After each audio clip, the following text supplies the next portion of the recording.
This video is about the top 3 things to do when you cannot make your mortgage payment. Don't ignore the bank. Don't ignore the notices. Don't not take the phone calls. You simply cannot avoid or ignore the problem. No one should ignore that the country is a mess right now. We're dealing with Ukraine and Russia, deteriorating economic conditions, interest rates skyrocketing, people are defaulting on their car loans left and right, major corporations are defaulting on their loan payments.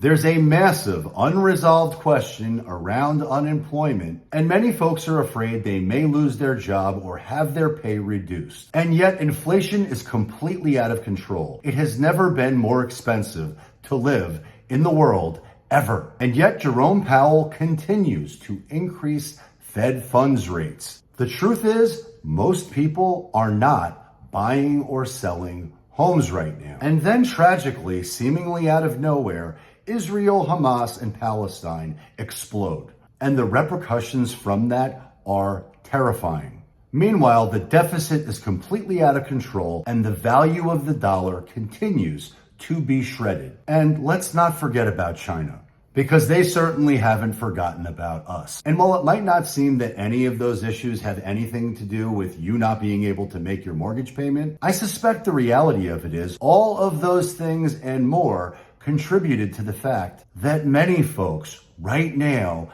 can't afford to pay their mortgage payment. And while right now most homeowners feel protected, they feel as if they have a tremendous amount of equity which insulates and protects them from the boogeyman, almost everybody that I talked to this week seems to forget how quickly things change when the market does. And while there is a short supply of homes on the market now in my market, there could be exponentially more tomorrow or at some point in the future. And when that happens, because it will, the equity you think you have goes poof, bye-bye. And you could go from significantly positive to drastically negative very quickly. And right now, in real time, a leading indicator that tells me that the foreclosure crisis is coming soon, at some point in the future, big banks are set to write off a lot of bad loans right now. And I'll pop this in so that you can see it. But JP Morgan, Citigroup, Wells Fargo, and Bank of America, which by the way, were all on the brink of failure the last time the system failed, and all of them had to be bailed out, are giving us a significant window in what's likely to happen near term. But they're about to write off $5.3 billion worth of bad loans. And that number is double what it was last year. And the big banks are telling us they're seeing signs of weakness in consumers with low credit scores who have had their savings eaten away by inflation. And while this certainly is not going to impact everyone the same way, it would be ludicrous to not know that there is a major wave of foreclosures coming. But CoreLogic, an analytic firm that covers these numbers, has seen a major uptick in the amount of late payments on mortgages. And if you happen to be one of those people that are in arrears, please do not bury your head in the sand. Don't ignore the problem. Don't think it's going to miraculously go away, because it's not. And if you think you might be at risk in the future, please take action now, because volatility season is here, my friends. So whatever you do, please don't ignore the problem. Be proactive and communicate with your lender. If you're already late, call them now. And if you think that you might miss a payment before you actually miss the payment, call them immediately, preferably before the payment is due. Because I think you'll be shocked to learn that these banks have zero interest in being in the real estate game. Honestly, the last thing they want to have to deal with all the other issues that they have right now, is a foreclosure. They don't want your house on its balance sheet. And by being proactive, you have the opportunity to explain your situation. Whether it's job loss, medical emergency, divorce, or any other unexpected financial hardship, you might actually be surprised that the banks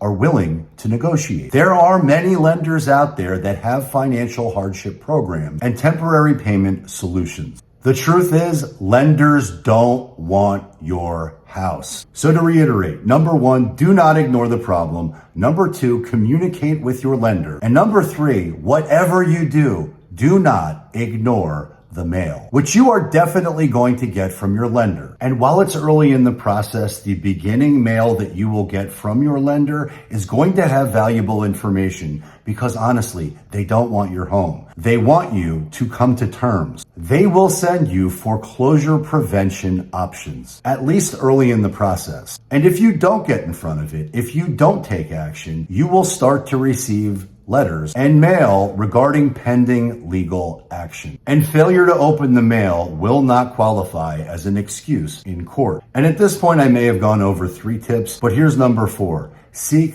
legal counsel. It is more than okay for you to raise your hand and ask for help. And there are many nonprofit agencies that offer free housing counseling. And in many instances, they can help you understand your options from loan modifications to forbearance agreements. And most importantly, if the market allows it, they will likely advise you to sell your home in order to avoid the foreclosure completely. And let's be clear, financial hardships are no fun. All of it is extremely stressful, and it's very easy to be completely overwhelmed by the process. And if any of this applies to you, please reach out because we would love to help. Isn't that right, Vetter? Well, unlike my dog behind me, I won't sleep on you, and I will not let you down. But please know, if you are experiencing foreclosure right now, you are not alone. If you or anyone you know is experiencing anything like this, please reach out because we would love to help. I hope you found this content valuable. If you did, please subscribe to the channel, give it a thumbs up, share it with a friend, and check out my next video because I suspect you will love it a lot. And until next time, peace!